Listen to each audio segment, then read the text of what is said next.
ਵਾਹਿਗੁਰੂ ਜੀ ਕਾ ਖਾਲਸਾ ਵਾਹਿਗੁਰੂ ਜੀ ਕੀ ਫਤਿਹ। ਮੈਂ ਤੁਹਾਡੀ ਹੋਸਟ ਨੀਲਮ ਕੌਰ ਤੇ ਮੈਂ ਟੀਵੀ 84 ਦੇ ਸਾਰੇ ਦਰਸ਼ਕਾਂ ਤੇ ਸਰੋਤਿਆਂ ਦਾ ਹਾਰਦਿਕ ਸਵਾਗਤ ਕਰਦੀ ਹਾਂ ਪ੍ਰੋਗਰਾਮ ਸੱਚੋ ਸੱਚ ਵਿੱਚ, ਜਿਹੜੇ ਇਸ ਪ੍ਰੋਗਰਾਮ ਨਾਲ ਦੇਸ਼ਾਂ ਵਿਦੇਸ਼ਾਂ ਤੋਂ ਜੁੜ ਚੁੱਕੇ ਨੇ। ਖਾਲਸਾ ਅਫੇਅਰ ਸੈਂਟਰ ਦੇ ਸੰਚਾਲਕ ਡਾਕਟਰ ਅਮਰਜੀਤ ਸਿੰਘ ਜੀ ਰੋਜ਼ਾਨਾ ਹੀ ਤਰ੍ਹਾਂ ਸਟੂਡੀਓ ਵਿੱਚ ਮੇਰੇ ਨਾਲ ਸ਼ਾਮਲ ਨੇ। ਆਓ ਨਾ ਮਿਲ ਕੇ ਅੱਜ ਦੇ ਅਹਿਮ ਇਸ਼ੂਜ਼ ਉੱਪਰ ਉਹਨਾਂ ਤੋਂ ਉਹਨਾਂ ਦਾ ਤਜ਼ੀਆ ਜਾਣਦੇ ਹਾਂ। ਜੀ ਡਾਕਟਰ ਸਾਹਿਬ ਵਾਹਿਗੁਰੂ ਜੀ ਕਾ ਖਾਲਸਾ ਵਾਹਿਗੁਰੂ ਜੀ ਕੀ ਫਤਿਹ। ਜੀ ਡਾਕਟਰ ਸਾਹਿਬ ਜੀ ਆਇਆਂ ਨੂੰ ਪ੍ਰੋਗਰਾਮ ਸੱਚੋ ਸੱਚ ਵਿੱਚ ਬਹੁਤ ਸ਼ੁਕਰੀਆ ਜੀ। ਡਾਕਟਰ ਸਾਹਿਬ ਅੱਜ 2 ਜੁਲਾਈ 2019 17 ਹਾੜ ਨਾਨਕਸ਼ਾਹੀ ਸੰਮਤ 551 ਦਾ ਦਿਨ ਹੈ ਤੇ ਡਾਕਟਰ ਸਾਹਿਬ ਪ੍ਰੋਗਰਾਮ ਸ਼ੁਰੂ ਕਰਨ ਤੋਂ ਪਹਿਲਾਂ ਅਸੀਂ ਹਮੇਸ਼ਾ ਤਰ੍ਹਾਂ ਆਪਣੇ ਦਰਸ਼ਕਾਂ ਤੇ ਸਰੋਤਿਆਂ ਨੂੰ ਦੱਸ ਦਈਏ ਵਿਊਅਰਸ, ਜੇ ਤੁਸੀਂ ਹੱਕ ਸੱਚ ਇਨਸਾਫ ਤੇ ਪੈਰਾ ਦਿੰਦਾ ਇੱਕੋ ਇੱਕ ਚੈਨਲ ਟੀਵੀ 84 ਨੂੰ ਦੇਖਣਾ ਚਾਹੁੰਦੇ ਹੋ ਤਾਂ ਤੁਸੀਂ ਦੇਖ ਸਕਦੇ ਹੋ Spectrum cable, RCN cable, Bell Fibe cable in Canada, roku, Jadoo Box, Shava, Facebook, TV84 ਦੀ ਐਪ ਰਾਹੀਂ online streaming and IP box ਤੇ ਤੁਸੀਂ TV84 ਨੂੰ ਦੇਖ ਸਕਦੇ ਹੋ। ਵਿਊਅਰਸ, ਜੇ ਤੁਸੀਂ TV84 ਨਾਲ ਜਾਂ ਪ੍ਰੋਗਰਾਮ ਸੱਚੋ ਸੱਚ ਨਾਲ Facebook ਰਾਹੀਂ ਜੁੜੇ ਹੋ ਤਾਂ ਇਸ ਨੂੰ ਵੱਧ ਤੋਂ ਵੱਧ ਲਾਈਕ ਕਰੋ ਤੇ ਸ਼ੇਅਰ ਕਰੋ ਅਤੇ ਨਾਲ ਹੀ YouTube ਤੇ ਸਬਸਕ੍ਰਾਈਬ ਵੀ ਕਰੋ। ਇਹ ਵੀ ਦੱਸ ਦਈਏ ਕਿ ਤੁਸੀਂ TV84 ਦੀ ਐਪ ਨੂੰ ਐਂਡਰੋਇਡ ਐਂਡ ਐਪ ਸਟੋਰ ਤੇ ਡਾਊਨਲੋਡ ਕਰਕੇ TV84 ਦੀ ਜੋ ਲਾਈਵ ਸਟ੍ਰੀਮ ਹੈ ਉਸ ਨੂੰ ਤੁਸੀਂ 24 ਆਵਰਸ ਦੇਖ ਸਕਦੇ ਹੋ। Thank you so much. ਹੁਣ ਆਪਾਂ ਆਪਣੇ ਪ੍ਰੋਗਰਾਮ ਦੀ ਸ਼ੁਰੂਆਤ ਕਰਾਂਗੇ ਅੱਜ ਦੇ ਪਹਿਲੇ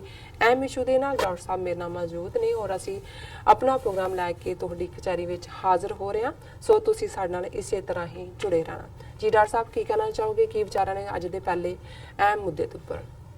ਦੇਖੋ, ਬਹੁਤ ਵਾਰ ਗੱਲਬਾਤ ਆਰਟੀਫੀਸ਼ੀਅਲ ਮੁਲਕ ਜੀ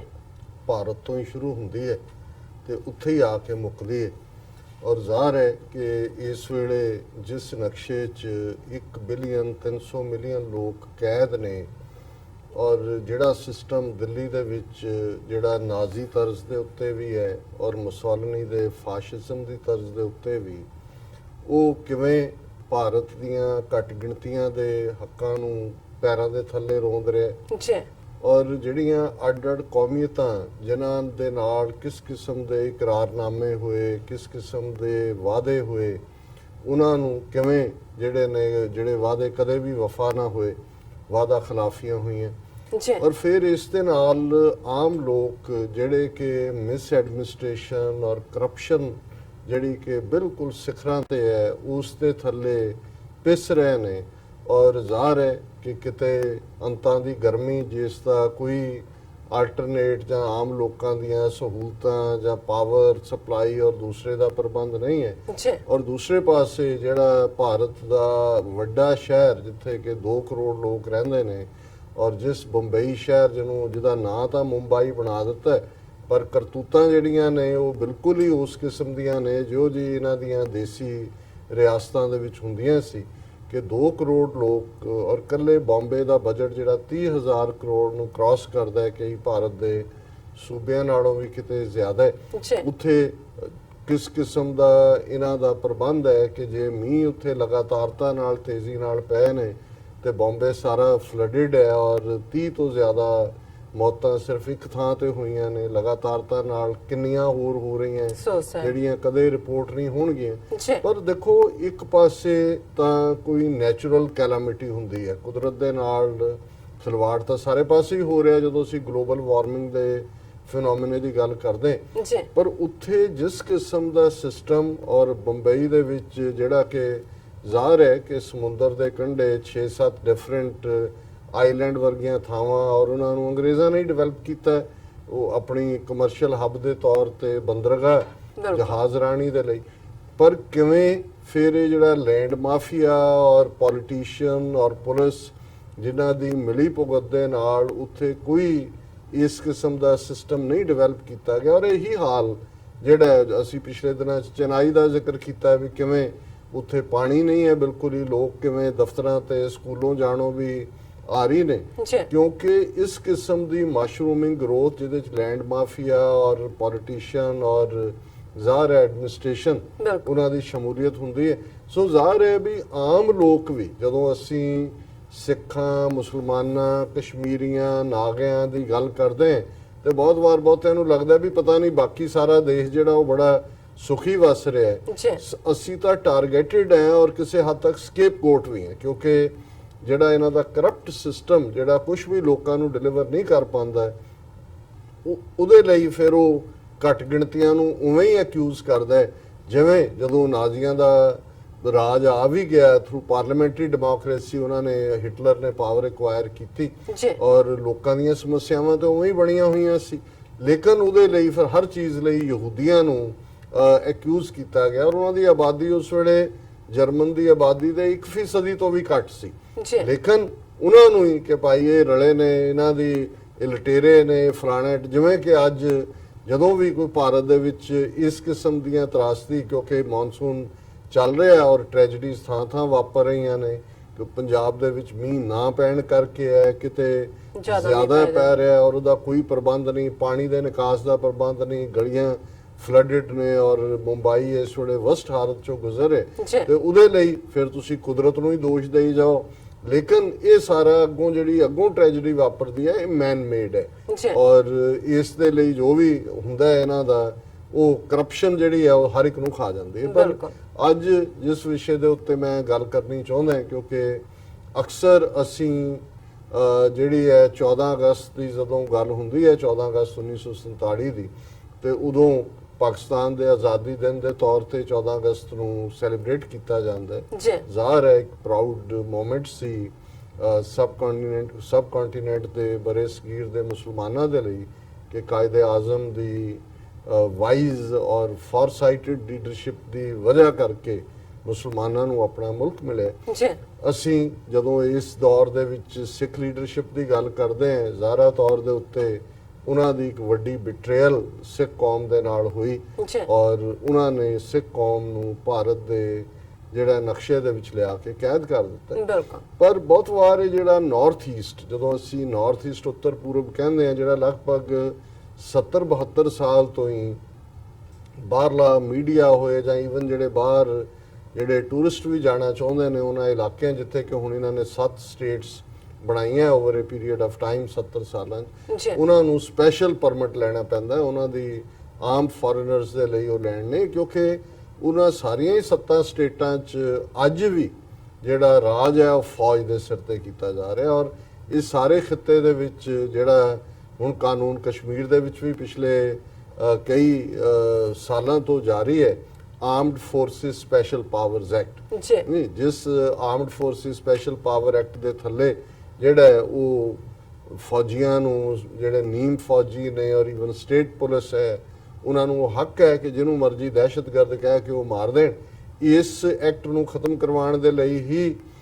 ਜਿਵੇਂ ਸ਼ਰਮਿਲਾ ਜਿਹੜੀ ਕਿ ਮਨੀਪੁਰ ਦੇ ਵਿੱਚ ਕਿਵੇਂ ਉਹਨੇ ਲੰਬਾ ਵਕਤ ਜਿਹੜੀ ਹੈ ਉਹ ਭੁੱਖ ਹੜਤਾਲ ਰੱਖੀ, ਬਟ ਇਵੈਂਚੁਅਲੀ ਐਕਟ ਵੀ ਖਤਮ ਨਹੀਂ ਹੋਇਆ, ਉਹਨੇ ਵਿਆਹ ਵੀ ਕਰ ਲਿਆ, ਪੋਲਿਟਿਕਸ 'ਚ ਆਈ ਔਰ ਜ਼ਮਾਨਤ ਜ਼ਬਤ ਹੋਈ, ਲੇਕਿਨ ਉਹਦੀ ਕਹਾਣੀ ਜਿਹੜੀ ਸੀ ਜਿਸ ਤਰੀਕੇ ਨਾਲ ਉਹਨੇ ਬਿਲਕੁਲ ਖਾਣਾ ਛੱਡ ਦਿੱਤਾ ਸੀ ਔਰ ਉਹਨੂੰ ਉਹ ਨਾਲੀਆਂ ਦੇ ਨਾਲ ਹੀ ਫੂਡ ਕਈ ਸਾਲ ਉਸ ਦਾ ਇਹ ਚੱਲਿਆ, ਦੁਨੀਆ 'ਚ ਇਹ ਚਰਚਾ ਜ਼ਰੂਰ ਹੋਈ ਕਿ ਇਹ ਜਿਹੜਾ armed forces special powers act ਕੀ ਹੈ। ਫਿਰ ਅਸੀਂ ਦੇਖਦੇ ਹਾਂ ਕਿ ਉਸੇ ਨਾਰਥ ਈਸਟ ਦੇ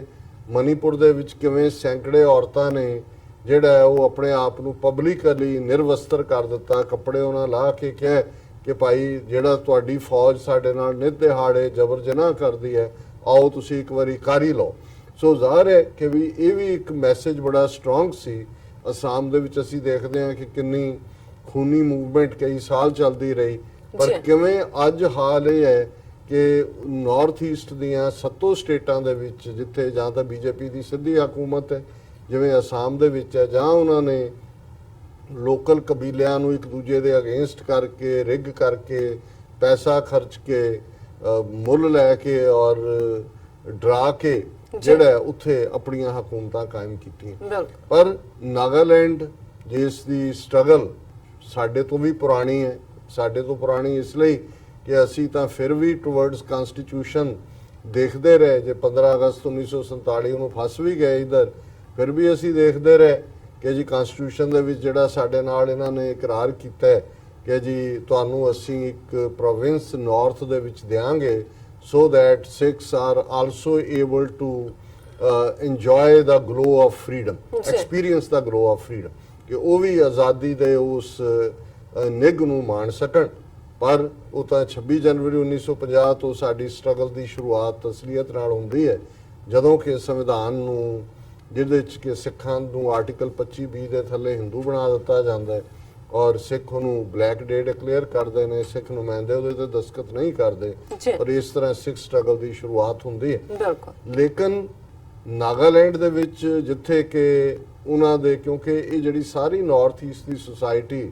ਜਿਹੜੀ ਹੈ, ਜਿਹਦੇ ਵਿੱਚ ਅੱਜ ਜਿਹੜੇ 7 ਸੂਬੇ ਮੁੱਖ ਤੌਰ ਤੇ ਉਹ ਅਸਾਮ ਹੈ, ਅਰੁਣਾਚਲ ਪ੍ਰਦੇਸ਼ ਹੈ, ਮੇਘਾਲਿਆ ਹੈ, ਨਾਗਾਲੈਂਡ ਹੈ, ਮਨੀਪੁਰ ਹੈ ਔਰ ਇਹ ਸਾਰੇ ਜਿਹੜੇ ਨੇ ਇਹਨਾਂ ਦੇ ਵਿੱਚ ਜਿਹੜਾ ਹੈ ਉਹ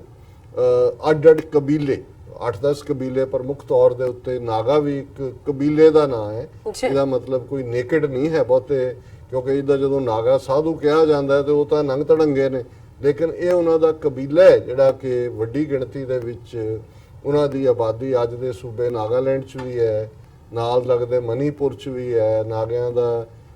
ਕੁਝ ਉਹਨਾਂ ਦੇ ਕਬੀਲੇ ਦਾ ਹਿੱਸਾ ਜਿਹੜਾ ਨਾਲ ਲੱਗਦਾ ਮੁਲਕ ਮਿਆਂਮਾਰ ਹੈ ਉਸ ਦੇ ਵਿੱਚ ਵੀ ਹੈ ਔਰ ਅਸਾਮ ਦਾ ਵੀ ਕੁਝ ਹਿੱਸਾ ਹੈ, ਥੋੜਾ ਅਰੁਣਾਚਲ ਦਾ ਵੀ ਹੈ। ਸੋ ਜ਼ਾਹਰ ਹੈ ਕਿ ਇਹ ਜਿਹੜੇ 6-7 ਟ੍ਰਾਈਬ ਸਨ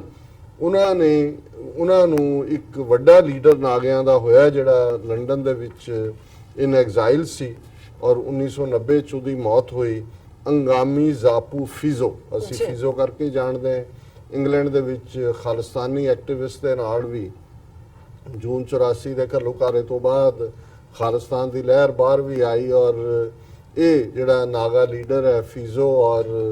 ਖਾਲਿਸਤਾਨੀ ਲੀਡਰ ਇੱਕੋ ਸਟੇਜ ਤੋਂ ਐਡਰੈਸ ਕਰਦੇ ਰਹੇ ਔਰ ਉਹਨੇ ਖੁੱਲ ਕੇ ਸਿੱਖ ਸਟਰਗਲ ਦੀ ਹਮਾਇਤ ਕੀਤੀ। ਸੋ ਇਹਨੇ ਜਿਹੜਾ ਇਹਨੂੰ ਮੈਂ ਫਿਜ਼ੋ ਕਰਕੇ ਐਡਰੈਸ ਕਰਾਂਗਾ। ਇਹ 1913 ਦੇ ਵਿੱਚ ਫਿਜ਼ੋ ਦਾ ਜਨਮ ਹੁੰਦਾ ਹੈ, 1990 ਚ ਇਸ ਦੁਨੀਆ ਤੋਂ ਰੁਖਸਤ ਹੁੰਦੇ ਨੇ ਔਰ ਇਹਨਾਂ ਨੇ ਜਿਹੜਾ ਅੰਗਰੇਜ਼ਾਂ ਦੇ ਜਾਣ ਤੋਂ ਪਹਿਲਾਂ, ਕਿਉਂਕਿ ਨਾਗਿਆਂ ਦਾ ਜਿਹੜਾ ਸਟੇਟਸ ਸੀ ਔਰ ਜਿਹੜੇ ਕਬੀਲੇ ਦੂਸਰੇ ਵੀ ਸੀ, ਜਿਵੇਂ ਉਹਨਾਂ 'ਚ ਖਾਸੀ ਕਬੀਲਾ ਹੈ ਜਿਹੜਾ ਅੱਜ ਕੱਲ੍ਹ ਮੇਘਾਲਿਆ ਦੇ ਮਾਮਲੇ 'ਚ ਜਿਹੜਾ ਉਹ ਖਬਰਾਂ ਦੇ ਵਿੱਚ ਹੈ ਔਰ ਇਹ ਬਿਲਕੁਲ ਆਜ਼ਾਦ ਕਿਸਮ ਦੇ ਕਬੀਲੇ ਸੀ। ਬ੍ਰਿਟਿਸ਼ ਅੰਪਾਇਰ ਦਾ ਇੰਟਰਸਟ ਇੰਨਾ ਕੁ ਸੀ ਕਿ ਚੀਨ ਨੂੰ ਕਿਵੇਂ ਚੈੱਕ ਕੀਤਾ ਜਾਏ, ਕਿਉਂਕਿ ਚਾਈਨਾ ਜਿਹੜਾ ਉਹ ਬੇਸ਼ੱਕ ਉੱਥੇ ਚਿਆਂਗ ਕਾਈ ਸ਼ੇਕ ਦੀ ਹਕੂਮਤ ਸੀ ਪਰ ਮੌਸੇ ਤੁੰਗ ਦਾ ਜਿਹੜਾ ਲੌਂਗ ਮਾਰਚ ਸੀ ਉੱਥੋਂ ਜਿਹੜਾ ਨੈਨਕਿੰਗ ਤੋਂ ਲੈ ਕੇ ਔਰ ਕਿਵੇਂ ਉਹਨੇ ਆਲਮੋਸਟ ਉਹ ਸਾਰਾ ਹਿੱਸਾ ਲਿਬਰੇਟ ਕਰਵਾ ਲਿਆ ਸੀ। ਸੋ ਇਹ ਉਹਨਾਂ ਦਾ ਕੰਸਰਨ ਸੀ ਕਿ ਨਾਰਥ ਈਸਟ ਉਹਨਾਂ ਦੇ ਲਈ ਇਧਰੋਂ ਜਿਹੜਾ ਉਹ ਬੈਰੀਅਰ ਬਣਿਆ ਰਹੇ ਚਾਈਨਾ ਦੇ ਨਾਲ, ਇਸ ਲਈ ਉਹ ਉਹਨਾਂ ਦੇ ਅੰਦਰੂਨੀ ਮਾਮਲਿਆਂ 'ਚ ਦਖਲਅੰਦਾਜ਼ੀ ਨਹੀਂ ਸੀ ਕਰਦੇ ਔਰ ਕੋਈ ਪ੍ਰੋਪਰ ਬਾਰਡਰ ਡਰਾ ਨਹੀਂ ਸੀ ਕੀਤਾ ਹੋਇਆ। ਇਹੀ ਕਾਰਨ ਹੈ ਈਵਨ ਉਹ ਬਾਰਡਰ ਜਿਹੜਾ ਅੱਜ ਜੇ ਚੀਨ ਔਰ ਭਾਰਤ ਦਾ ਵੀ ਤਕਰਾਰ 62 ਚ ਹੋਇਆ ਹੈ ਜਾਂ ਅੱਜ ਵੀ ਹੈ ਤੇ ਕੋਈ ਮਾਰਕਡ ਬਾਰਡਰ ਨਹੀਂ ਸੀ, ਕਿਉਂਕਿ ਜਿਹੜੀ ਚਾਈਨਾ ਦੀ ਆਪਣੀ ਟੈਰੀਟਰੀ ਰਹੀ ਹੈ ਉਹਨਾਂ ਨੇ ਕਦੇ ਵੀ ਨਹੀਂ ਮੰਨਿਆ ਬ੍ਰਿਟਿਸ਼ ਨੇ। ਜਿਵੇਂ ਅਸੀਂ ਡਿਊਰੈਂਟ ਲਾਈਨ ਦੇ ਹਵਾਲੇ ਨਾਲ ਗੱਲ ਕੀਤੀ ਸੀ ਕਿ ਜਿਹੜੀ ਪ੍ਰੋਬਲਮ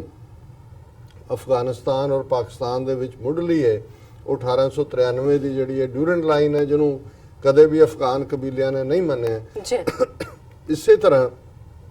ਜਿਹੜੀ 1911 ਦੇ ਨੇੜੇ ਤੇੜੇ ਬ੍ਰਿਟਿਸ਼ ਅੰਪਾਇਰ ਨੇ ਇੱਕ ਸਮਝੌਤਾ ਸੰਧੀ ਕਰਕੇ ਜਿਹਨੂੰ ਚੀਨ ਨੇ ਨਹੀਂ ਮੰਨਿਆ, ਮੈਕਮੋਹਨ ਲਾਈਨ ਡਰਾ ਕੀਤੀ। ਸੋ ਉਹ ਮੈਕਮੋਹਨ ਲਾਈਨ ਨੂੰ ਚਾਈਨਾ ਨਹੀਂ ਮੰਨਦਾ ਔਰ ਜਿਹੜਾ ਭਾਰਤ ਪਾਕਿਸਤਾਨ ਦਾ ਬਾਰਡਰ ਹੈ ਉਸ ਦੀ ਵੀ ਜੜ ਜਿਹੜੀ ਹੈ ਉੱਥੇ ਜਾ ਕੇ ਮੈਕਮੋਹਨ ਲਾਈਨ ਦੇ ਵਿੱਚ ਜੁੜਦੀ ਹੈ। ਪਰ ਇਧਰ ਜਿਹੜੀਆਂ ਨਾਰਥ ਈਸਟ ਦੀਆਂ ਸਟੇਟਾਂ ਸੀ ਇਹਨਾਂ ਦੇ ਉੱਤੇ ਕੋਈ ਚਾਈਨਾ ਦਾ ਵੀ ਕਲੇਮ ਨਹੀਂ ਸੀ, ਕਿਉਂਕਿ ਕੋਈ ਚਾਈਨੀਜ਼ ਨਹੀਂ ਜਾਂ ਨਾ ਹੀ ਕੋਈ ਬਰਮਾ ਦਾ ਕਲੇਮ ਸੀ। ਬੜੇ ਆਜ਼ਾਦ ਕਿਸਮ ਦੇ ਕੁਦਰਤ ਦੇ ਨੇੜੇ ਰਹਿਣ ਵਾਲੇ ਲੋਕ, ਪਰ ਬੜੇ ਆਪਣੇ ਹੱਕਾਂ ਦੇ ਇਹਨਾਂ ਦੇ ਆਪਣੇ ਕਬੀਲਿਆਂ ਦੇ ਲਾਹ ਨੇ ਔਰ ਇਹ ਜ਼ਰੂਰ ਰਿਹਾ ਕਿ ਈਵਨ ਬ੍ਰਿਟਿਸ਼ ਪੀਰੀਅਡ 'ਚ ਵੀ ਇਸ ਖਿੱਤੇ 'ਚ ਵੀ ਜੇ ਅਸੀਂ ਈਸਾਈਆਂ ਦੀ ਮਿਸ਼ਨਰੀ ਸਪਿਰਿਟ ਦੇਖਣੀ ਹੋਏ ਤਾਂ ਫਿਰ ਇਹ ਵਰਥ ਨੋਟਿਸਿੰਗ ਹੈ ਕਿ ਕਿਵੇਂ ਉਹਨਾਂ ਨੇ ਉਹਨਾਂ ਦੁਰਗਮ ਇਲਾਕਿਆਂ 'ਚ ਜਾ ਕੇ ਜਿੱਥੇ ਸੋ ਕਾਲਡ ਸਿਵਲਾਈਜੇਸ਼ਨ ਦਾ ਅਸਰ ਵੀ ਨਹੀਂ ਸੀ, ਉੱਥੇ ਕਿਵੇਂ ਉਹਨਾਂ 'ਚ ਕੰਮ ਕੀਤਾ, ਉਹਨਾਂ 'ਚ ਐਜੂਕੇਸ਼ਨ, ਹੈਲਥ ਔਰ ਜ਼ਾਹਰ ਹੈ ਵੀ ਜਿਹੜਾ ਫਿਰ ਤੁਹਾਨੂੰ ਜਿਉਣਾ ਜ਼ਿੰਦਗੀ ਜਿਉਣਾ ਸਿਖਾਉਂਦਾ ਉਹਦੀ ਜੀਵਨ ਜਾਚ ਜਾਂ ਉਹਦਾ ਮਜ਼ਹਬ ਹੀ ਤੁਹਾਡਾ ਮਜ਼ਹਬ ਹੀ ਬਣ ਜਾਂਦਾ। ਸੋ ਵੱਡੀ ਗਿਣਤੀ 'ਚ ਜਿਹੜੇ ਇਹਨਾਂ ਕਬੀਲਿਆਂ 'ਚ ਉਸ ਪੀਰੀਅਡ 'ਚ ਵੀ ਈਸਾਈ ਮਤ ਆਏ ਔਰ ਨਾਗਿਆਂ 'ਚ ਵੀ ਜਿਹੜੇ ਨੇ ਵੱਡੀ ਗਿਣਤੀ 'ਚੋਂ ਈਸਾਈ ਕਨਵਰਟ ਹੋਏ, ਕਿਉਂਕਿ ਉਹਨਾਂ ਦੇ ਲਈ ਜ਼ਿੰਦਗੀ ਦਾ ਦਰਵਾਜ਼ਾ ਹੀ ਉੱਥੋਂ ਖੁੱਲਿਆ। ਪਰ ਉਹਨਾਂ ਨੇ ਆਪਣੀ ਮੁੱਢਲੀ ਆਜ਼ਾਦੀ ਦੀ ਗੱਲ ਦੇ ਨਾਲ ਕਦੇ ਵੀ ਕੰਪਰੋਮਾਈਜ਼ ਨਹੀਂ ਕੀਤਾ ਔਰ ਇਹੀ ਕਾਰਨ ਸੀ ਕਿ ਜਦੋਂ ਅੰਗਰੇਜ਼ ਜਾ ਰਹੇ ਸੀ ਫਿਜ਼ੋ ਨੇ ਇਹ ਜਿਹੜੇ 6-7 ਕਬੀਲੇ ਅੱਡ-ਅੱਡ ਸੀ ਵੱਡੇ ਜਿਨ੍ਹਾਂ ਦੇ ਵਿੱਚ ਇਵਨ ਅਸਾਮੀਜ਼ ਵੀ ਔਰ ਇਹ ਵੀ ਜਿਹੜੇ ਨੇ ਖਾਸੀ ਔਰ ਦੂਸਰੇ, ਉਹਨਾਂ ਨੂੰ ਇਕੱਠੇ ਕਰਕੇ ਕਿਹਾ ਕਿ ਵੀ ਅਸੀਂ ਵੀ ਆਪਣੇ ਆਪਣੇ ਅੱਡ ਦੇਸ਼ ਜਿਹੜੇ ਹੈ ਉਹ ਐਲਾਨ ਦਈਏ, ਕਿਉਂਕਿ ਅੰਗਰੇਜ਼ ਜਾ ਰਹੇ ਨੇ ਔਰ ਸਾਡੀ ਆਪਣੀ ਸੋਵਰਨਿਟੀ ਹੈ ਔਰ ਅਸੀਂ ਇਹਨਾਂ ਦੇ ਥੱਲੇ ਜਿਹੜੀ ਹੈ ਉਹ ਸੋਵਰਨ ਰਹੇ ਆਲਮੋਸਟ ਔਰ ਅਸੀਂ ਐਲਾਨੀ। ਲੇਕਿਨ ਕੋਈ ਵੀ ਹੋਰ ਜਿਹੜਾ ਹੈ ਉਹ ਇਸ ਲਈ ਉਹਨਾਂ ਨੂੰ ਲੱਗਾ ਕਿ ਵੀ ਸਾਡੀ ਆਜ਼ਾਦੀ ਦੇ ਨਾਲ ਕੌਣ ਖਿਲਵਾੜ ਕਰ ਸਕਦਾ, ਅਸੀਂ ਤਾਂ ਪਹਿਲਾਂ ਹੀ ਆਜ਼ਾਦ ਹੈ। ਪਰ ਫੀਜ਼ੋ ਕਿਉਂਕਿ ਬਹੁਤ ਸਿਆਣਾ ਦੂਰਦਰਸ਼ੀ ਲੀਡਰ ਸੀ ਔਰ ਨਾਗਿਆਂ ਦੇ ਲਿਹਾਜ਼ ਨਾਲ ਇਹਨੇ ਆਲਰੇਡੀ ਫੀਜ਼ੋ ਨੇ 14 ਅਗਸਤ 1947 ਨੂੰ ਨਾਗਾਲੈਂਡ ਨੂੰ ਜਿਹੜਾ ਹੈ ਇੰਡੀਪੈਂਡੈਂਟ ਮੁਲਕ ਉਹਨੇ ਐਲਾਨ ਦਿੱਤਾ। ਔਰ ਇਹ ਜਿਹੜਾ ਕਿਉਂਕਿ ਇਸ ਤੋਂ ਪਹਿਲਾਂ ਇਹ ਸਾਰੀ ਗੱਲ ਨੂੰ ਸਮਝਦਾ ਜਦੋਂ ਈਵਨ ਇਹ ਹਿੱਸਾ ਨਾਰਥ ਈਸਟ ਦਾ ਨਾਗਾਲੈਂਡ ਦਾ ਵੱਡਾ ਹਿੱਸਾ ਵੀ ਸੀ, ਜਦੋਂ ਜਾਪਾਨੀ ਆਰਮੀ ਨੇ ਦੂਸਰੇ ਵਰਲਡ ਵਾਰ ਦੇ ਦੌਰਾਨ ਇਸ ਪਾਸੇ ਨੂੰ ਐਡਵਾਂਸ ਕੀਤਾ ਤਾਂ ਫੀਜ਼ੋ ਨੇ ਉਹਨਾਂ ਦੇ ਨਾਲ ਵੀ ਜਿਹੜਾ ਕੋਲੈਬੋਰੇਟ ਕੀਤਾ ਸੀ ਔਰ ਇਹ ਸਾਰੀ ਟੈਰੀਟਰੀ ਇੱਕ ਸਟੇਜ ਤੇ ਜਾਪਾਨੀਆਂ ਦੇ ਕਬਜ਼ੇ 'ਚ ਵੀ ਸੀ। ਔਰ ਇਸ ਗੱਲ ਨੂੰ ਸਮਝਦੇ ਆ ਉਹਨਾਂ ਨੇ ਜਿਹੜਾ ਉਹ ਆਪਣੇ ਆਪ ਨੂੰ ਜਿਹੜਾ ਉਹਨਾਂ ਨੇ ਨਾਗਾ ਕੌਂਸਲ, ਨਾਗਾ ਨੈਸ਼ਨਲ ਕੌਂਸਲ ਬਣਾਈ ਹੋਈ ਸੀ, ਭਾਵੇਂ ਉਦੋਂ ਉਹਨਾਂ ਦਾ ਰੋਲ ਨੰਬਰ 2 ਦਾ ਸੀ। ਲੇਕਿਨ 14 ਅਗਸਤ 1947 ਨੂੰ ਨਾਗਿਆਂ ਨੇ ਆਪਣਾ ਆਜ਼ਾਦ ਦੇਸ਼ ਐਲਾਨਿਆ। ਔਰ ਜਿਵੇਂ ਜਦੋਂ ਕਿ ਸਿੱਖ ਲੀਡਰਸ਼ਿਪ 40s ਦੇ ਵਿੱਚ ਇਸ ਕਾਬਲ ਹੋ ਸਕਦੀ ਸੀ ਕਿ ਉਹ ਆਪਣਾ ਆਜ਼ਾਦ ਦੇਸ਼ ਲੈ ਸਕਦੇ ਔਰ ਅੰਗਰੇਜ਼ਾਂ ਦੇ ਜਿਹੜੇ ਫੀਲਰ ਵੀ ਸੀ, ਲੇਕਿਨ ਇਹਨਾਂ ਨੇ ਅੱਖਾਂ ਬੰਦ ਕਰਕੇ ਜਿਹੜਾ ਹੈ ਉਹ ਬਿਲਕੁਲ ਕਾਂਗਰਸ ਦੇ ਪਿਛਲਾਗ ਬਣ ਗਏ। ਸੋ ਜਦੋਂ ਇਹ ਇਸ ਗੱਲ ਨੂੰ ਨਹਿਰੂ ਐਂਡ ਕੰਪਨੀ ਚੰਗੀ ਤਰ੍ਹਾਂ ਸਮਝਦੇ ਸੀ ਕਿ ਵੀ ਇਹ ਜਿਹੜੇ ਨਾਰਥ ਈਸਟ ਦੇ ਕਬੀਲੇ ਨੇ ਫੀਅਰਸਲੀ ਇੰਡੀਪੈਂਡੈਂਟ ਨੇ, ਇਹ ਕੋਈ ਕੰਪਰੋਮਾਈਜ਼ ਨਹੀਂ ਕਰਨਗੇ।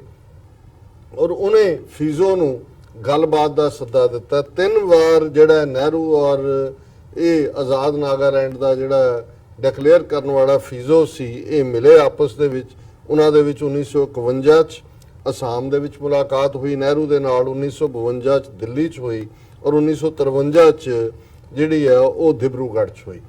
ਪਰ ਕਿਉਂਕਿ ਫੀਜ਼ੋ ਸਿਆਣਾ ਸੀ, ਉਹ ਕੋਈ ਮਾਸਟਰ ਤਾਰਾ ਸਿੰਘ ਜਾਂ ਦੂਜਿਆਂ ਵਾਂਗ ਇਹਨਾਂ ਦੇ ਝਾਂਸੇ 'ਚ ਫਸਣ ਵਾਲਾ ਨਹੀਂ ਸੀ। ਉਹਨੇ ਦੇਖਿਆ ਵੀ ਇਹ ਤਾਂ ਗੱਲਬਾਤ ਦੇ ਬਹਾਨੇ ਨਾਲ ਹੀ ਉਲਝਾ ਰਹੇ ਨੇ। ਉਹ ਜਿਹੜਾ 1954 ਦੇ ਵਿੱਚ people sovereign republic of Nagaland ਉਹਨੇ ਆਜ਼ਾਦ ਨੇਸ਼ਨ ਡਿਕਲੇਅਰ, ਬੇਸ਼ੱਕ ਆਜ਼ਾਦੀ ਦੀ ਗੱਲ ਉਹਨਾਂ ਨੇ ਨਾਗਾ ਕਬੀਲਿਆਂ ਦੀ 14 ਅਗਸਤ ਨੂੰ ਹੀ ਕਰ ਦਿੱਤੀ ਸੀ, ਪਰ ਫਾਰਮਲੀ ਉਹਨੇ ਜਿਹੜਾ ਉਹ 1954 ਦੇ ਵਿੱਚ people sovereign republic of Nagaland ਬਣਾਈ ਔਰ 1959 ਚ ਫੈਡਰਲ ਗਵਰਨਮੈਂਟ ਆਫ ਨਾਗਾਲੈਂਡ ਜਿਹੜੀ ਹੈ ਉਹ ਡਿਕਲੇਅਰ ਕੀਤੀ। ਪਰ ਇਹ federal government of Nagaland London ਚੋਂ ਜਾ ਕੇ ਕੀਤੀ।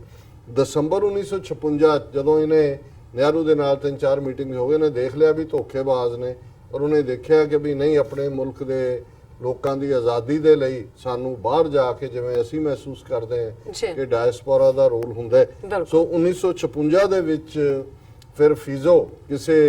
ਤਰੀਕੇ ਦੇ ਨਾਲ ਢਾਕੇ ਪਹੁੰਚ ਗਿਆ। ਉਸ ਵੇਲੇ ਢਾਕਾ ਕੋਈ ਬੰਗਲਾਦੇਸ਼ ਨਹੀਂ ਸੀ, ਈਸਟ ਪਾਕਿਸਤਾਨ ਸੀ। ਔਰ ਉੱਥੋਂ ਫਿਰ ਜਿਹੜਾ ਫੀਜ਼ੋ ਹੈ ਉਹ ਲੰਡਨ ਪਹੁੰਚਿਆ ਔਰ ਫਿਰ ਆਪਣੀ ਡੈਥ ਤੱਕ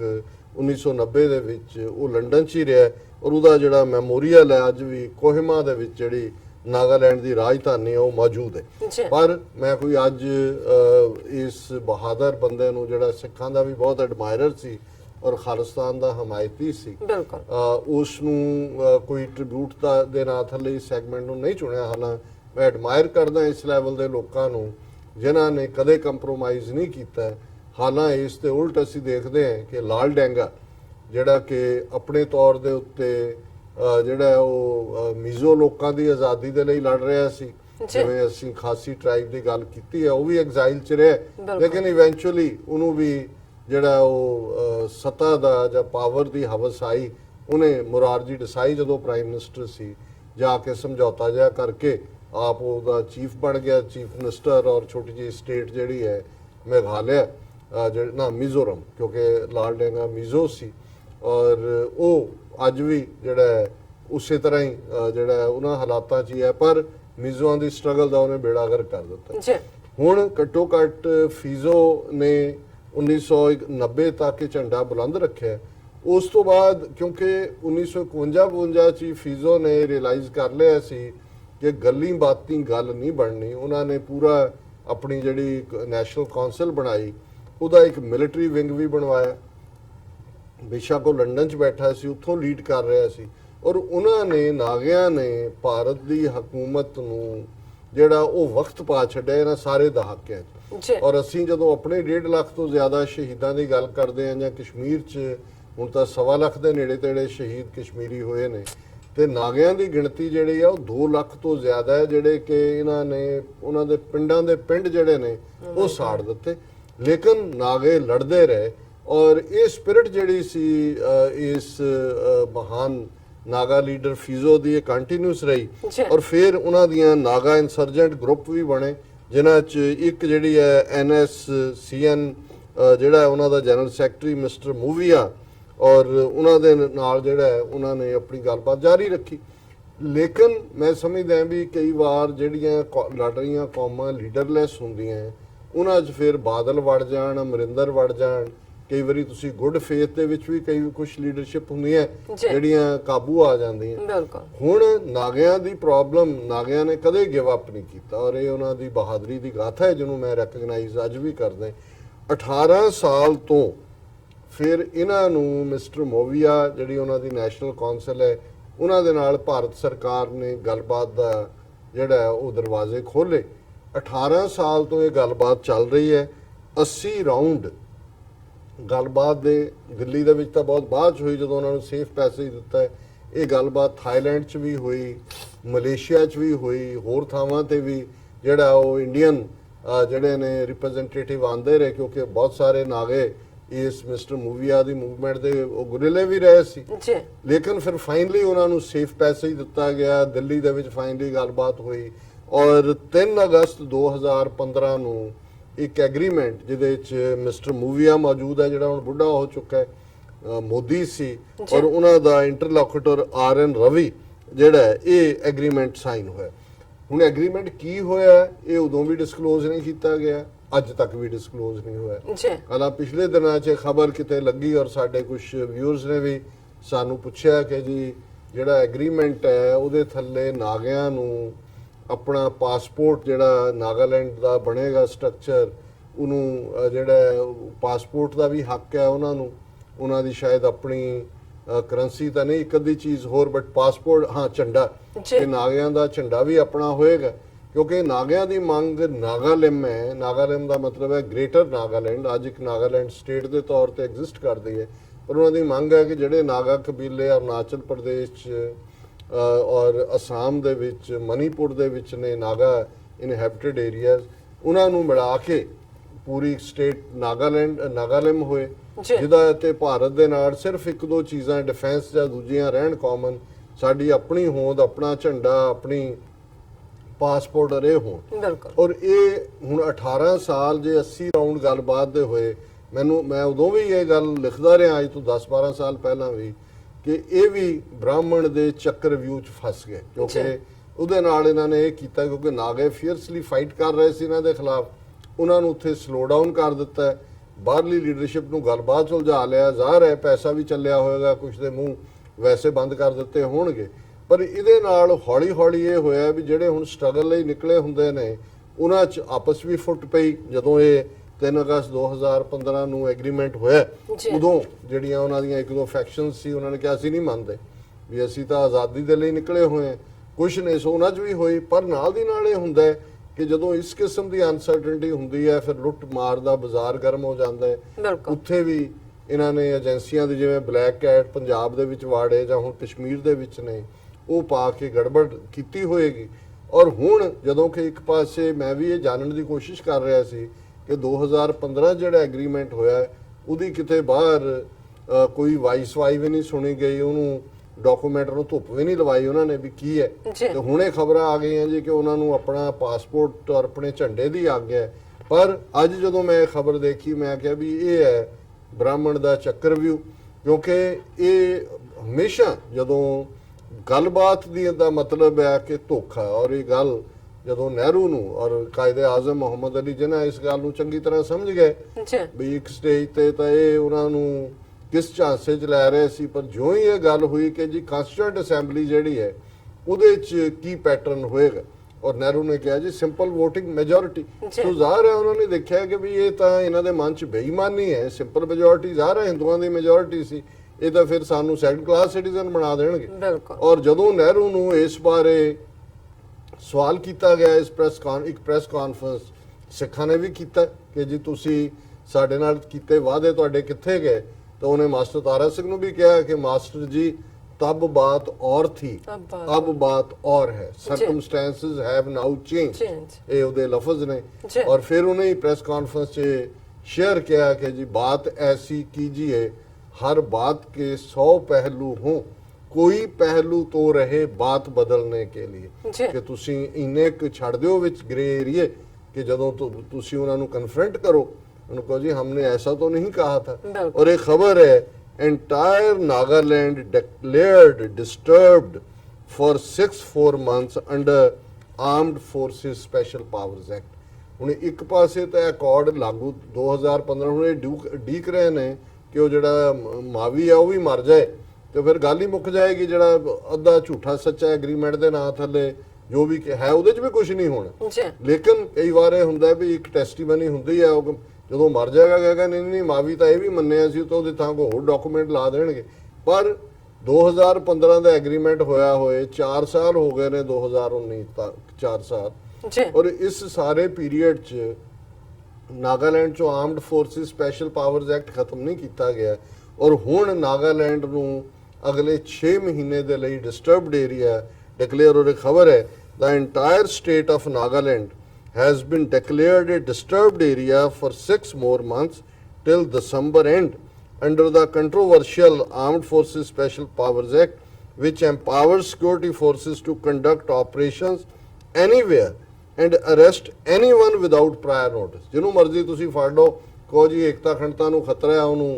ਜਿਹੜਾ ਉਹ ਪੁਆਇੰਟ ਬਲੈਂਕ ਰੇਂਜ ਤੇ ਗੋਲੀ ਮਾਰ ਦਿਓ, ਉਹਨਾਂ ਨੂੰ ਕਹੋ ਜੀ ਇਹ ਤਾਂ ਮੇਰੇ ਤੇ ਹਮਲਾ। ਕੋਈ ਅਪੀਲ ਵਕੀਲ ਦਲੀਲ ਨਹੀਂ, ਕੋਈ ਜੁਡੀਸ਼ੀਅਲ, ਕੋਈ ਤੁਸੀਂ ਛਾਪੀ ਜਾਓ ਹਿਊਮਨ ਰਾਈਟਸ ਰੈਕਡ ਦੇ ਲਈ ਕਿ ਜੀ ਇੰਨੇ 100 ਬੰਦੇ। ਈਵਨ ਸੁਪਰੀਮ ਕੋਰਟ ਨੇ ਮਨੀਪੁਰ ਦੇ ਮਾਮਲੇ 'ਚ ਜਿਹੜੇ ਕੇਸ ਆਇਡੈਂਟੀਫਾਈ ਹੋਏ, ਇਨਕੁਆਇਰੀ ਆਰਡਰ ਕੀਤੇ, 8 ਸਾਲ 10 ਸਾਲ ਹੋ ਗਏ ਨੇ, ਉੱਥੇ ਹੀ ਉਸ ਬਸਤੇ ਦੇ ਵਿੱਚ ਹੀ ਉਹ ਸੁਪਰੀਮ ਕੋਰਟ ਦਾ ਆਰਡਰ ਪਿਆ। ਔਰ ਇਨ ਅ notification the Ministry of Home Affairs said the central government is of the opinion that the area comprising of the whole state of Nagaland is in such a disturbed and dangerous condition that the use of armed forces in aid of civil power is necessary। ਜੇ ਤੁਸੀਂ ਉੱਥੇ civil ਹਕੂਮਤਾਂ ਬਣਾ ਰਹੇ ਹੋ, BJP ਹਕੂਮਤ ਬੜੀ ਹੋਈ ਹੈ, ਸਿਵਿਲੀਅਨ ਐਡਮਿਨਿਸਟ੍ਰੇਸ਼ਨ ਕਿਉਂ ਉੱਥੇ ਜਿਹੜਾ ਉਹ ਕਾਮਯਾਬ ਨਹੀਂ ਹੈ? ਕਿਉਂਕਿ ਇਹ ਸਿਰਫ ਇੱਕ ਢਕਵੰਜ ਹੈ, ਕੰਟਰੋਲ ਫੌਜ ਦਾ ਹੀ ਹੈ ਇਹਨਾਂ ਸਾਰੀਆਂ ਸਟੇਟਾਂ ਦੇ ਵਿੱਚ। ਫਿਰ ਉਹਨਾਂ ਨੇ ਕਿਹਾ ਜੀ now therefore in exercise of powers conferred by section 3 of armed forces the central government hereby declares that whole of the said state to be a disturbed area for a period of 6 months effect from June 30th 2019 for the purpose of that act। फिर ये सारे जो हैं जी क्यों ये इसलिए ज़रूरी है क्योंकि the decision to continue it as a disturbed area has been taken as killings, loot and extortion have been going on in various parts of the state which necessitated the action for convenience of the security forces operating there। Ministry of Home Affairs said ਹੁਣ ਜ਼ਾਹਰ ਹੈ ਕਿ ਉੱਥੇ government ਵੀ ਇਹਨਾਂ ਦੀ ਹੈ, ਕਹਿ ਰਹੇ ਜੀ ਉੱਥੇ ਲੁੱਟ ਕਸੁੱਟ ਮਾਰ ਇਹ ਉਹ ਜਾਰੀ ਹੈ। ਔਰ ਇਹ ਬੜਾ ਜ਼ਰੂਰੀ ਸੀ ਕਿ ਅਸੀਂ ਲੋਕਾਂ ਦੀ ਇਸ ਗੱਲ ਨੂੰ ਦੇ ਲਈ ਕੰਟੀਨਿਊ ਕਰੀਏ। ਸੋ ਮੈਂ ਇਹੀ ਕਹਿਣਾ ਚਾਹੁੰਦਾ ਕਿ ਇਹ ਜਦੋਂ ਅਸੀਂ ਬ੍ਰਾਹਮਣਵਾਦੀਆਂ ਦੀ ਜਿਹੜੇ ਅੱਜ ਹਿੰਦੂਤਵਾ ਦੇ ਨਾਂ ਥੱਲੇ ਆਪਰੇਟ ਕਰਦੇ ਨੇ ਇਹਨਾਂ ਦਾ ਦੇਖਦੇ ਤੇ ਫਿਰ ਇਹ ਉਹੀ ਜਿਸ ਨੂੰ ਪੰਜਾਬੀ ਦੇ ਇਸ ਅਖਾਣ ਨੇ ਇੱਕ ਲਾਈਨ ਦੇ ਵਿੱਚ ਇਹਨਾਂ ਦਾ ਕਰੈਕਟਰ ਬਿਆਨ ਕੀਤਾ ਹੋਇਆ ਹੈ ਕਿ ਬਗਲ ਮੇ ਛੁਰੀ ਮੂੰਹ ਮੇ ਰਾਮ ਰਾਮ। ਹੁਣ ਤੁਸੀਂ ਜੇ ਰਾਮ ਰਾਮ ਸੁਣ ਕੇ ਕਿ ਵੀ ਇਹ ਤਾਂ ਬੜਾ ਗੋਡ ਫੀਅਰਿੰਗ ਹੈ, ਬੜਾ ਰੱਬ ਨੂੰ ਮੰਨਣ ਵਾਲੇ ਲੋਕ ਨੇ, ਇਹ ਇਕਰਾਰ ਕਰ ਰਹੇ ਨੇ, ਇਹ ਇਕਰਾਰ ਤੋਂ ਇਨਕਾਰ ਤਾਂ ਨਹੀਂ ਕਰ ਸਕਦੇ। ਪਰ ਜਦੋਂ ਇਹ ਰਾਮ ਰਾਮ ਵੀ ਕਹਿ ਰਹੇ ਹੁੰਦੇ ਨੇ ਇਹਨਾਂ ਦੇ ਬਗਲ ਦੇ ਵਿੱਚ ਛੁਰੀ ਹੁੰਦੀ ਹੈ। ਸੋ ਘੱਟੋ ਘੱਟ ਸਿੱਖਾਂ ਨੂੰ ਤਾਂ 72 ਸਾਲ ਬਾਅਦ ਇੱਕ ਤਬਕੇ ਨੂੰ ਸਮਝ ਆਈ। ਨਾਗੇ ਮੈਂ ਹੈਰਾਨ ਹੈ ਕਿ 18 ਪ੍ਰੈਸ਼ੀਅਸ ਸਾਲ ਇਹਨਾਂ ਨੇ ਜਿਹੜੇ ਵੇਸਟ ਕੀਤੇ, 80 ਰਾਉਂਡ 80 ਵਾਰ। ਅਦਰਵਾਈਜ਼ ਗੱਲਬਾਤ ਦਾ ਏਡਾ ਕੀ ਹੁੰਦਾ ਕਿ ਜੀ ਨਕਸ਼ਾ ਵਿਛਾਓ ਟੇਬਲ ਦੇ ਉੱਤੇ, ਜਿਹੜਾ ਸਾਡਾ ਬਣਦਾ ਹੱਕ ਹੈ ਸਾਨੂੰ ਦਿਓ, ਬਾਕੀ ਜਿਹੜੀਆਂ ਕੁਝ ਕਾਮਨ ਕੜੀਆਂ ਦੀ ਗੱਲ ਹੈ ਉਹ ਡਿਸਕਸ ਹੋ ਸਕਦੀ ਹੈ। ਔਰ ਆਹ ਏਰੀਆ ਸਾਡਾ ਇਹਨੂੰ ਪਰ ਮਤਲਬ ਹੀ ਇਹ ਹੈ ਜਦੋਂ ਲੰਬਾ ਵੀ ਕੀਤਾ ਜਾਂਦਾ ਹੈ, ਜੇ ਕਿਸੇ ਨੇ ਇਹ ਅਖਾਣ ਬਣਾਇਆ ਹੈ ਕਿ justice delayed is justice denied, ਜੀ ਇਹਦਾ ਮਤਲਬ ਇਹ ਹੈ ਕਿ ਤੁਸੀਂ ਜਦੋਂ ਕਿਸੇ ਚੀਜ਼ ਨੂੰ ਫੈਸਲਾ ਦੇਣ ਨੂੰ ਲੰਬਾ ਕਰੀ ਜਾਂਦੇ ਹੋ ਤਾਂ ਮਤਲਬ ਹੈ ਕਿ ਤੁਸੀਂ ਜਿਹੜਾ ਹੈ ਉਹ ਜਸਟਿਸ ਨੂੰ ਦੇਣ ਤੋਂ ਇਨਕਾਰੀ ਹੋ। ਸੋ ਮੈਂ ਸਮਝਦਾ ਵੀ ਨਾਗੇ ਜਿਹੜਾ ਉਹਨਾਂ ਦਾ ਸਿਆਣਾ ਬੰਦਾ ਫੀਜ਼ੋ ਜਿਹੜਾ 14 ਅਗਸਤ 1947 ਨੂੰ ਜਿਹੜਾ ਆਪਣੇ ਮੁਲਕ ਦੀ ਆਪਣੇ ਕਬੀਲੇ ਦੀ ਆਜ਼ਾਦੀ ਐਲਾਨ ਦਿੰਦਾ ਹੈ, ਉਹਦੀ ਸਮਝਦਾਰੀ ਦਾ ਅੱਗੋਂ ਬਾਕੀਆਂ ਨੇ ਫਾਇਦਾ ਨਹੀਂ ਉਠਾਇਆ, ਬ੍ਰਾਹਮਣ ਦੇ ਚੱਕਰਵਿਊਹ 'ਚ ਫਸ ਗਏ ਔਰ ਹੁਣ ਉਹਨਾਂ ਦੀ ਜਿਹੜੀ ਮੂਵਮੈਂਟ ਹੈ ਆਜ਼ਾਦੀ ਦੀ ਮੂਵਮੈਂਟ, ਉਹਨੂੰ ਵੀ ਇਹਨਾਂ ਨੇ ਲੂਟਪਾਟ ਐਕਸਟੋਰਸ਼ਨ ਤੇ ਫਲਾਣੇ ਖਾਤੇ 'ਚ ਪਾ ਕੇ ਨਾਗਾਲੈਂਡ ਨੂੰ ਫਰਦਰ ਡਿਸਟਰਬਡ ਏਰੀਆ ਐਲਾਨ ਦਿੱਤਾ। ਜੀ ਡਾਕਟਰ ਸਾਹਿਬ ਤੁਹਾਡਾ ਬਹੁਤ ਬਹੁਤ ਸ਼ੁਕਰੀਆ। ਤੁਸੀਂ ਪਹਿਲਾਂ ਐਮ ਇਸ਼ੂ ਸਾਡੇ ਦਰਸ਼ਕਾਂ ਨਾਲ ਸਾਂਝਾ ਕੀਤਾ, ਰਹਿੰਦੇ ਇਸ਼ੂ ਆਪਾਂ ਆਫਟਰ ਦਾ ਬ੍ਰੇਕ ਡਿਸਕਸ ਕਰਦੇ ਹਾਂ, ਪਰ ਉਸ ਤੋਂ ਪਹਿਲਾਂ ਅਸੀਂ ਆਪਣੇ ਦਰਸ਼ਕਾਂ ਤੇ ਸਰੋਤਿਆਂ ਨੂੰ ਅਪੀਲ ਤੇ ਬੇਨਤੀ ਕਰ ਦਈਏ। ਵਿਊਅਰਸ, ਜਿਸ ਤਰ੍ਹਾਂ ਕਿ ਤੁਸੀਂ ਜਾਣਦੇ ਹੋ ਕਿ ਟੀਵੀ 84 ਇੱਕ ਪੰਥਕ ਚੈਨਲ ਹੈ। ਟੀਵੀ 84 ਸਿੱਖਾਂ, ਕਸ਼ਮੀਰੀਆਂ ਤੇ ਭਾਰਤੀਆਂ ਨੂੰ ਤੇ ਸਟੇਟਾਂ ਦੇ ਲੋਕਾਂ ਦੇ ਸਵੈ ਨਿਰਣੇ ਦੇ ਹੱਕਾਂ ਦਾ ਹਾਮੀ ਹੈ। ਅਸੀਂ ਚਾਹਾਂਗੇ ਕਿ ਤੁਸੀਂ ਟੀਵੀ 84 ਦੀ ਚੜ੍ਹਦੀ ਕਲਾ ਲਈ ਵੱਧ ਤੋਂ ਵੱਧ ਡੋਨੇਟ ਕਰੋ। ਡੋਨੇਟ ਕਰਨ ਲਈ ਸਾਡੀ ਵੈਬਸਾਈਟ tv84.tv ਤੇ ਜਾ ਕੇ ਪੇਪਲ ਦੀ ਵਰਤੋਂ ਕਰਕੇ ਵਨ ਟਾਈਮ ਡੋਨੇਟ ਕਰ ਸਕਦੇ ਹੋ, ਮੰਥਲੀ ਡੋਨੇਟ ਵੀ ਕਰ ਸਕਦੇ ਹੋ। ਤੁਸੀਂ ਟੀਵੀ 84 ਦੇ ਨਾਮ ਤੇ ਚੈੱਕ ਬਣਾ ਕੇ ਸਾਨੂੰ ਮੇਲ ਵੀ ਕਰ ਸਕਦੇ ਹੋ ਸਾਡੇ ਇਸ ਪਤੇ ਤੇ 36-01 37th avenue Long Island city, New York 11101 USA, ਜਾਂ ਫਿਰ ਤੁਸੀਂ ਸਾਨੂੰ ਫੋਨ ਰਾਹੀਂ ਵੀ ਸੰਪਰਕ ਕਰ ਸਕਦੇ ਹੋ ਸਾਡੇ ਫੋਨ ਨੰਬਰ ਤੇ 5164060694। Thank you so much viewers. ਵਿਚਾਰਾਂ ਦਾ ਸਿਲਸਿਲਾ ਇਸ ਤਰ੍ਹਾਂ ਚੱਲਦਾ ਰਹੇਗਾ। ਮਿਲਦੇ ਹਾਂ ਛੋਟੇ ਜਿਹੇ ਬ੍ਰੇਕ ਤੋਂ ਬਾਅਦ।